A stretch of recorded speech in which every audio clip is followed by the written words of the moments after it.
When the Home Secretary, Priti Patel, was being interviewed here on LBC by Nick Ferrari, and he asked her about the rapidly increasing number of illegal migrants coming across the English Channel in small boats. Well, the timing of that was quite good because I was in the English Channel today, and I will tell you what I saw, what I found, and how shocked I was about the behaviour of the French and UK authorities to cover up the truth. That at 6:30.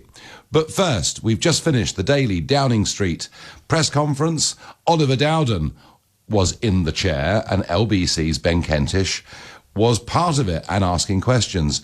Ben, Oliver Dowden, not exactly a household name.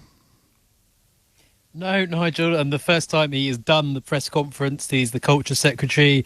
He was promoted in Boris Johnson's first cabinet, but no, he's not what you would necessarily describe as a senior cabinet minister. He's a rising star. He's quite well respected, but it just emphasises what we were really talking about last night, doesn't it? There is a sense now that Boris, the government is Gove. not taking these press conferences not seriously, but not giving them as much importance, I think it's fair to say, as they were at the start of this process. Now, one thing that came out from this press conference was zero, I repeat, zero new discovered cases of COVID-19 in London and the South East yesterday.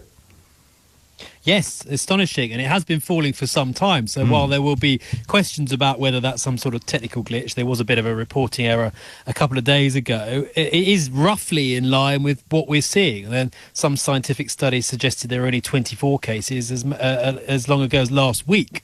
So that is obviously, well, incredible news, really.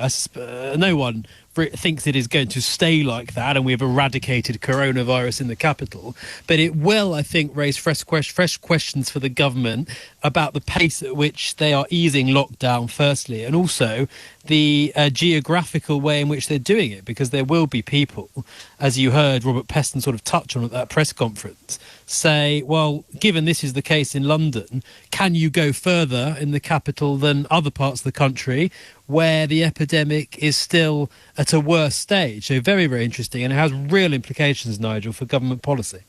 Yes, I mean, the North East, Middlesbrough, I think it's increasing at a very rapid rate. London, well, maybe zero was a freak, but it is actually at least very encouraging. What else, Ben, came out of the press conference of interest? Well, I thought it was interesting on care homes, particularly. Oliver Dowden saying towards the end that care homes had testing available from the very start. That is not that we are getting from care home bosses. So I suspect there might be a bit of a backlash on that, Nigel. And then the other big issue, of course, was one of the things I asked about was schools, really. The government is telling parents to send their kids back to school, telling teachers to go back to work. 3 weeks ago, as I pointed out, Boris Johnson promised maximum transparency. He said the government would publish all its working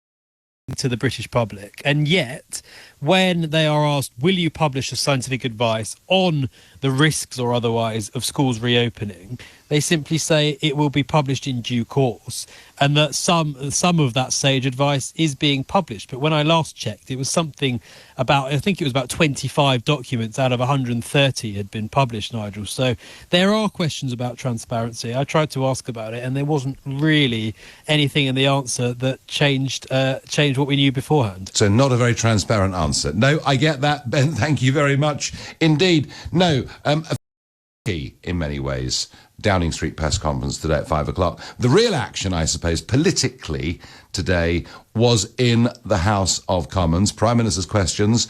It'll be the last one for a few weeks because, of course, they're going on their recess, their summer recess, their Whitsun holiday, and they'll be coming back in early June, and there'll be no more remote questions. You know, it'll be a slightly busier, I think, House of Commons. So let's listen, because the big issue today was track and tracing. You know, the government are recruiting volunteers. They say over 20,000 people so far have volunteered to join their track and tracing